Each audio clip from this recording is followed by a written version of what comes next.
ಪ್ರಜ್ವಲ್ ರೇವಣ್ಣ ಅವರದ್ದು ಎನ್ನಲಾದಂತಹ ಅಶ್ಲೀಲ video viral ಪ್ರಕರಣಕ್ಕೆ ಸಂಬಂಧಪಟ್ಟಂತೆ ಈಗಾಗಲೇ ದೇವರಾಜೇಗೌಡ ಅವರನ್ನ ಪೊಲೀಸರು ಬಂಧಿಸುವಂತ ಒಂದು ಕೆಲಸವನ್ನ ಮಾಡಿದ್ದಾರೆ. ಅವರು ಬಂಧನವಾಗೋದಕ್ಕಿಂತ ಮುಂಚೆ ಸಾಕಷ್ಟು ಆಡಿಯೋಗಳನ್ನ ಕೂಡ ಬಿಡುಗಡೆ ಮಾಡಿದ್ರು. ಅದರಲ್ಲಿ ಮುಖ್ಯವಾಗಿ ಮಾಜಿ ಸಂಸದ ಶಿವರಾಮೇಗೌಡ ಅವರು ಡಿಕೆಶಿ ಅವರ ಹೆಸರನ್ನ ಹೇಳಬಾರ್ದು ಅನ್ನೋ ರೀತಿಯಲ್ಲಿ ನನಗೆ ಮಾತನಾಡಿದ್ದಾರೆ ಅನ್ನುವಂತ ಒಂದು ಆಡಿಯೋವನ್ನ ಕೂಡ ಅವರು ಬಿಡುಗಡೆ ಮಾಡಿರುವಂತದ್ದು. ಈ ಬಗ್ಗೆ ಮಾತನಾಡಲಿಕ್ಕೆ ಸ್ವತಃ ಶಿವರಾಮೇಗೌಡರು ನಮ್ಮೊಂದಿಗಿದ್ದಾರೆ. ಅವ್ರನ್ನ ನಾನು ಮಾತನಾಡಿಸ್ತಾ ಹೋಗ್ತೀನಿ.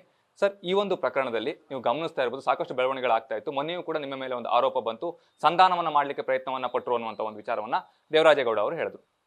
ಇವತ್ತಿನ ದಿನ ಒಂದು ಆಡಿಯೋವನ್ನ ಬಿಡುಗಡೆ ಮಾಡಿದ್ದಾರೆ. ಅದರಲ್ಲಿ ಸ್ಪಷ್ಟವಾಗಿ ಗೊತ್ತಾಗ್ತಾ ಇದೆ, ನೀವು ಹೇಳಿದೀರಾ ಏನು ಅಂತ ಅಂದ್ರೆ, ಡಿ.ಕೆ. ಶಿವಕುಮಾರ್ ಅವರ ಹೆಸರನ್ನ ನೀನು ಎಲ್ಲೂ ಕೂಡ ಎತ್ತಬೇಡ, ಆ ಒಂದು ಸಂದರ್ಭದಲ್ಲಿ SIT ನನಗೆ ನೋಟಿಸ್ ಕೊಡುತ್ತಾ ಅನ್ನುವಂಥ ಒಂದು ಪ್ರಶ್ನೆಯನ್ನ ಕೂಡ ಅವ್ರು ಮಾಡ್ತಾರೆ. ಆಗ್ಲೂ ಕೂಡ ನಿಮಗೆ ನೋಟಿಸ್ ಅನ್ನ ಕೊಡುತ್ತೆ, ಆದ್ರೆ ನೀನು ವಿಚಾರಣೆ ಸಂದರ್ಭದಲ್ಲಿ ಹೆಣ್ಣು ಮಕ್ಕಳಿಗಾದ ಅನ್ಯಾಯವನ್ನ ನಾನು ಪ್ರಶ್ನಿಸುವಂತ ಉದ್ದೇಶದಿಂದ ಈ ರೀತಿ ಮಾಡಿದೆ ಅಂತ ಹೇಳು ಅಂತ ನೀವು ಹೇಳ್ಕೊಡುವಂತ ರೀತಿಯಲ್ಲಿ ಆ ಒಂದು ಆಡಿಯೋ ಇದೆ. ಏನ್ ಹೇಳ್ತೀರಾ ಸರ್ ಇದ್ರ ಬಗ್ಗೆ? ನಾನು ಅವನನ್ನು ಭೇಟಿ ಮಾಡಿದ್ದೇ ಎರಡು ದಿವಸ.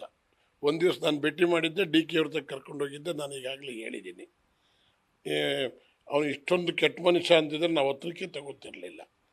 ಅದಾದಮೇಲೆ ಅವ್ನು ನನ್ನ ಹತ್ರ ಒಂದ್ಸರಿ ಬಂದಿದ್ದಾಗ, ಎಲ್ಲಿ ಅವನೇ ನಾನು ನುಡಿಕೊಂಬಂದಿದ್ದಾಗ ಏಟ್ರಿಯಾ ಹೋಟ್ಲಿನಲ್ಲಿ, ಅದು ರ್ಯಾಡಿಷನ್ ಬ್ಲೂನಲ್ಲಿ ನನಗೆ ಅವನು ಪದೇ ಪದೇ CM ಅವರು DK ಅವರು ಇದನ್ನು ಬೆಳೆಯೋಕ್ಕೆ ಬಿಡೋದಿಲ್ಲ ಅಂತ ಹೇಳಿದಾಗ, ನೀನು DK ಅವ್ರ ಬಗ್ಗೆ ನಾನು CM ಅನ್ನೋದನ್ನು ಕಟ್ ಮಾಡ್ಯವನು. ಅವನು CM DK ಅವ್ರ ಬಗ್ಗೆ ಯಾಕೆ ಮಾತಾಡ್ತೀವಿ, ಸರ್ಕಾರದ ಬಗ್ಗೆ ನಿನಗೇನಿದೆಯೋ, ನನ್ನ ಅರೆಸ್ಟ್ ಮಾಡಿಬಿಡ್ತಾರಣ್ಣ, ನನಗೆ ನೋಟಿಸ್ ಕೊಟ್ಟಾರಣ್ಣ ಅಂದಾಗ, ನೋಟಿಸ್ ಕೊಟ್ಟರೆ ಏನು ಮಾಡಿದ್ದೀನಿ, ನೀನೇನು ನಡೆದಿದ್ದೀಯ ಅನ್ನೋದು 2 ವರ್ಷದಿಂದ ಫೈಟ್ ಮಾಡ್ತಾ ಇರೋದನ್ನ ಹೇಳು. ನ್ಯೂಸ್ ಫಸ್ಟ್, ನಿರ್ಭೀತಿಯಿಂದ ನಿಮ್ಮ ಪರವಾಗಿ.